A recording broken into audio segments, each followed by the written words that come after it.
je disais, ouais, l'Algérie a jamais été foutue de déclarer une guerre, elle a jamais guerroyé contre personne, hein.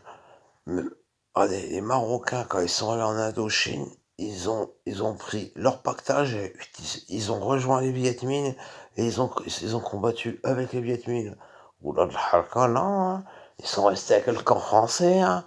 Bah ouais, hein, avec Roger Hollande, ils sont restés, hein. Avec Roger Hollande. C'est Roger Hollande qui l'a dit. Et ce que je te dis, c'est pas moi qui, c'est pas un menteur, Roger Hollande, quand même. Vous allez pas remettre en cause son.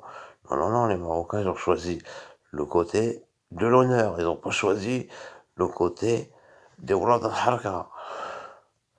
Oulad al-Harka, bande de Harka. D'ailleurs, beaucoup de Marocains sont restés là-bas, se sont mariés avec des Vietnamiennes, et vivent vivent là-bas. En Indochine, excusez-moi, en Indochine, excusez-moi, l'Indochine.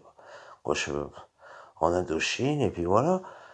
Ils ne sont jamais revenus. Voilà. Les Algériens, non. Les Algériens, ouais. Les mecs, ils sont restés, par exemple, il aurait fallu des siècles pour quitter Madagascar. Non, pas Madagascar, comment ça s'appelle? Euh, il a fallu qu'on vienne leur demander, qu'on leur donne l'autorisation. Vous inquiétez pas, hein, comment il s'appelle? Moulay Mohamed ou la... Moulay Mohamed ou la Sidi Mohamed, ils n'ont pas attendu que la France leur donne l'autorisation, hein.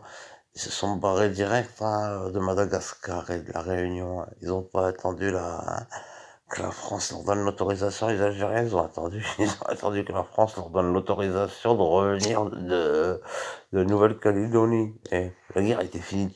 Quoi, la guerre? Oh, la guerre, j'ai honte de dire ce mot-là, c'est pas la guerre. Et quand c'est les Marocains qui sont obligés de vous tenir la main pour pouvoir venir sur le front, c'est pas la guerre. Ouais.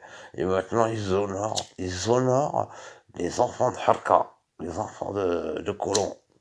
Ouais, c'est ce qu'on appelle le harkisme absolu. Les Algériens sont dans le harkisme absolu. Les enfants de colons sont devenus pour eux leurs maîtres. Ouais, des sacrés putains des enfants de colons, des spermes de Turcs, des spermes de tout ce qui est passé en Algérie.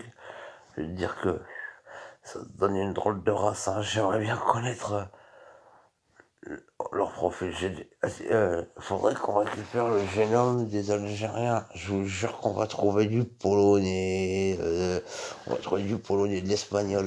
Faut savoir que ce sont les Algériens qui ont demandé aux Espagnols de venir s'installer en Algérie au fort, au fort Santa Cruz. Et le fort Santa Cruz, c'est pas les Espagnols qui l'ont construit, hein. C'est le Maroc qui l'a construit sous les Almohades. Le Maroc l'a construit sous les Almohades et a dressé les Algériens à coups de baguette, fallait chier droit avec les Almohades, hein. Et en plus, les Algériens sont allés plaindre chez les Espagnols. Et les Espagnols, et après, ils ont trahi l'Espagne encore une fois pour la Turquie. Mais ils n'ont pas invité les Turcs, c'est pas vrai, ils n'ont invité personne. Les Turcs se sont installés à l'Est. Et voilà, les Algériens, bah, ils ont trahi l'Espagne, ils se sont, soi-disant qu'ils se sont contre l'Espagne, mon cul, et la première chose qu'ils ont faite, c'est d'attaquer la Tunisie. Ça, je pense pas que la première chose qu'ils ont faite, c'est d'attaquer la Tunisie et la Libye. Et là, d'ailleurs, Carthage est tombé comment Carthage? Vous croyez que c'est qui? Les Romains, ils sont rentrés par où? Par chez Oulad al-Harka. Parce que vous êtes Oulad al-Harka en Algérie. Bande de putain de Oulad al-Harka.